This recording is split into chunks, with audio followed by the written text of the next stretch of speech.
pada era Nabi itu tidak dikenal yang namanya bulan sabit dan bintang. Oh. Jadi Nabi itu kalau perang itu sangat sederhana simbol-simbolnya, yaitu berupa bendera. Kalau nggak warna hitam, hijau, putih. Oh, nggak ada merah malah? Nggak ada. Maka sebagai sarana dalam tanda kutip nih propaganda, maka simbol itu diletakkan di masjid-masjid. Jadi masjid yang ada logo bulan sabit dan bintang itu merupakan bagian dari Turki.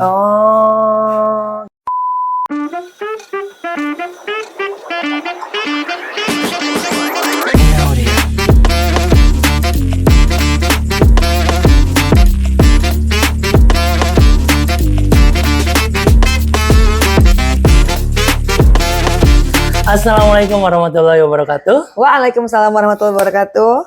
Setelah sekian lama dari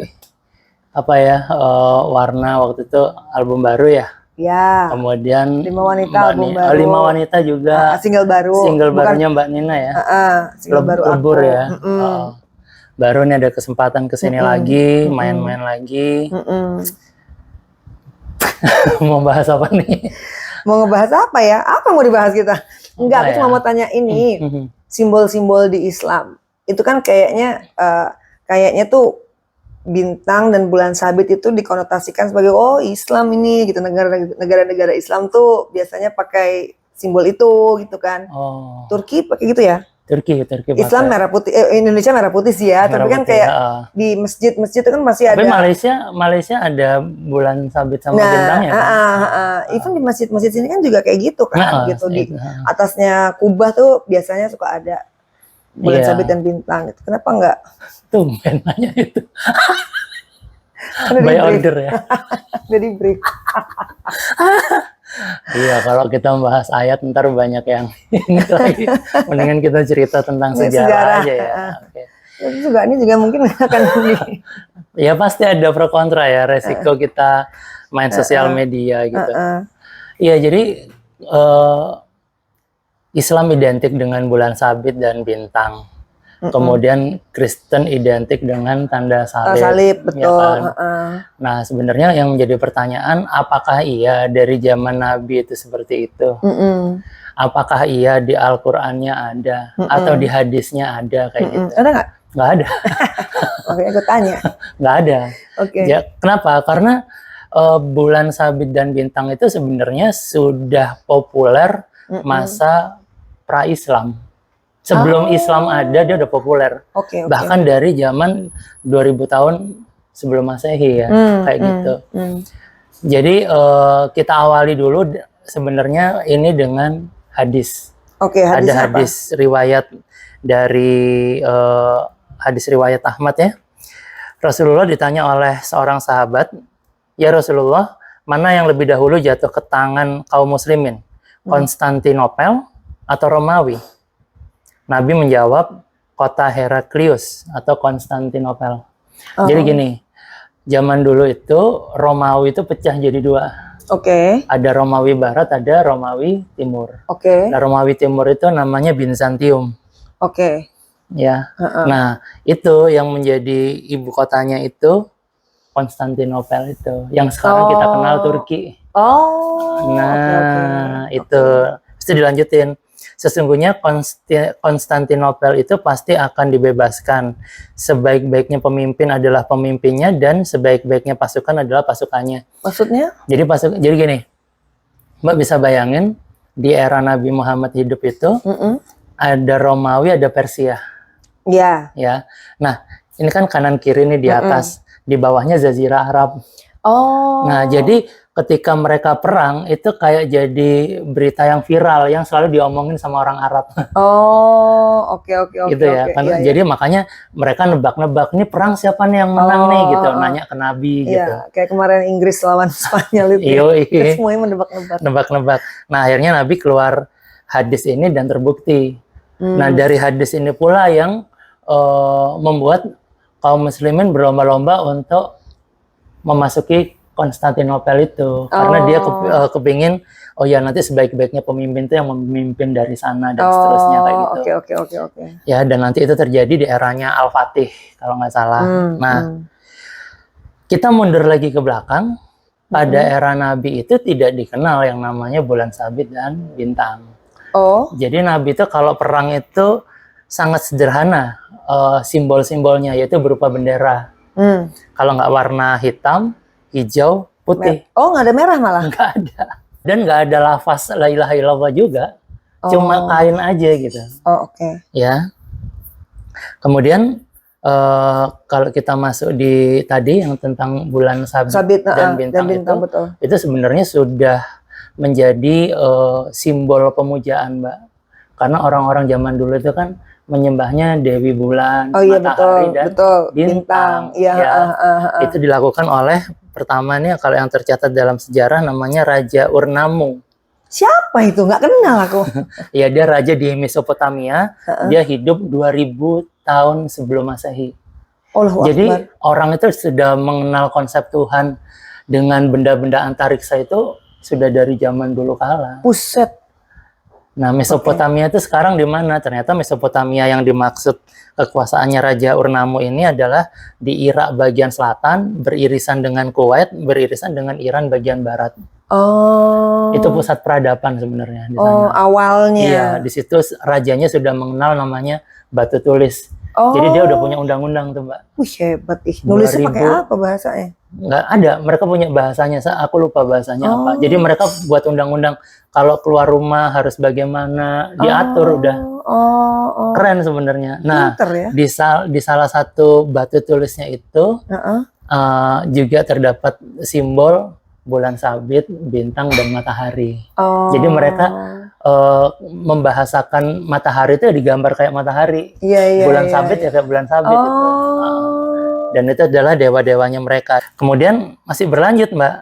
Ada di Raja Melisipak II, itu 1100 sebelum Masehi. Jadi masih menggunakan logo bulan sabit dan bintang. Bahkan masyarakat Yunani 340 tahun sebelum Masehi juga masih menggunakan itu, sampai di tahun 610 Masehi mulai logo bulan sabit dan bintang itu dibuat dalam bentuk koin untuk perdagangan.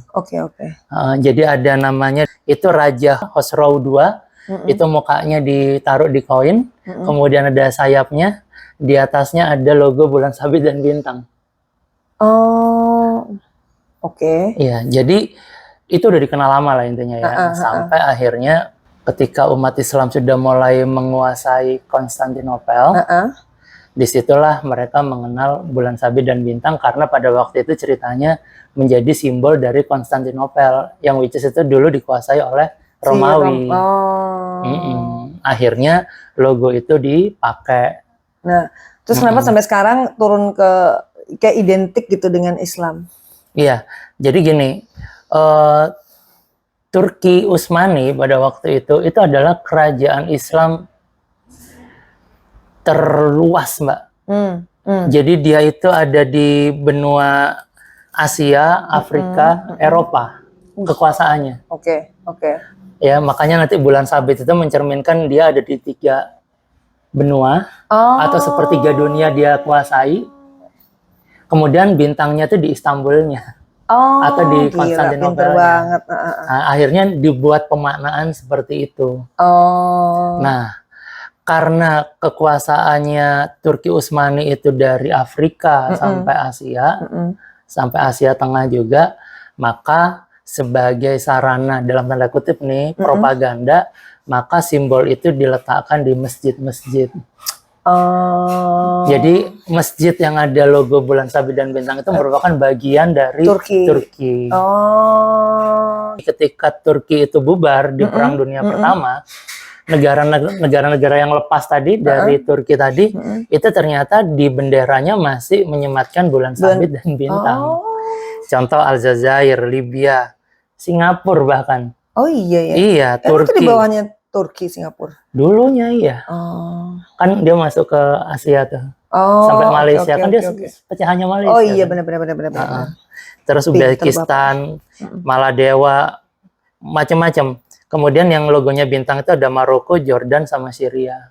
Nah, dari situ kita bisa belajar sejarah bahwasanya negara-negara ini dulu bekas dari Turki Utsmani atau negara sekutu lah. Iya, iya. Jadi logo bulan sabit dan bintang ini bisa jadi menjadi simbol pemersatu umat Islam pada zaman dulu, pada waktu zaman kerajaan itu gitu Iya, kan. iya.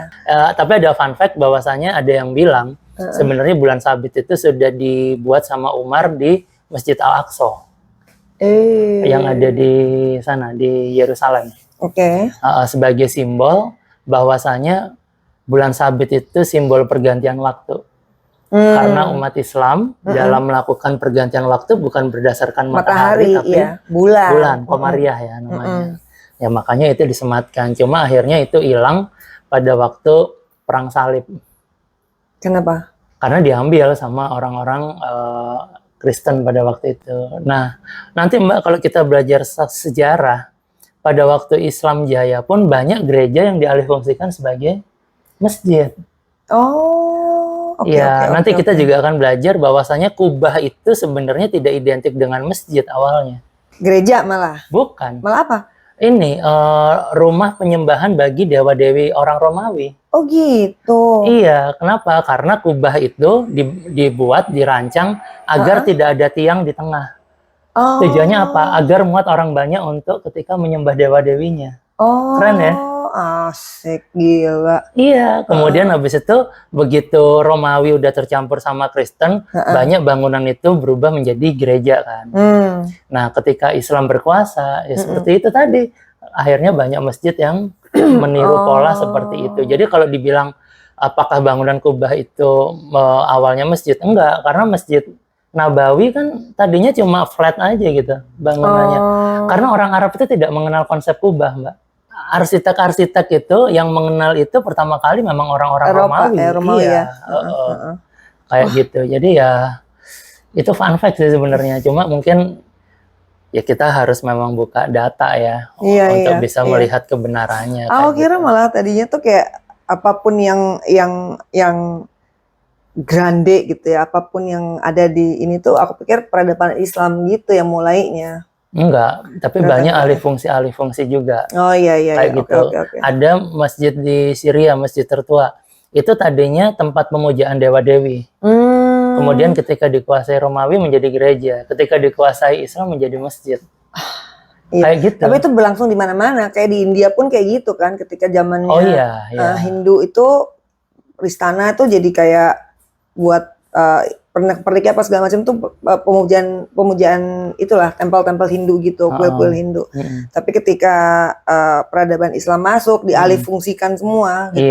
Iya. Bahkan kan banyak gereja yang bekas gereja jadi masjid atau masjid jadi gereja masih meninggalkan beberapa ornamen-ornamen agama sebelumnya kan. Bener.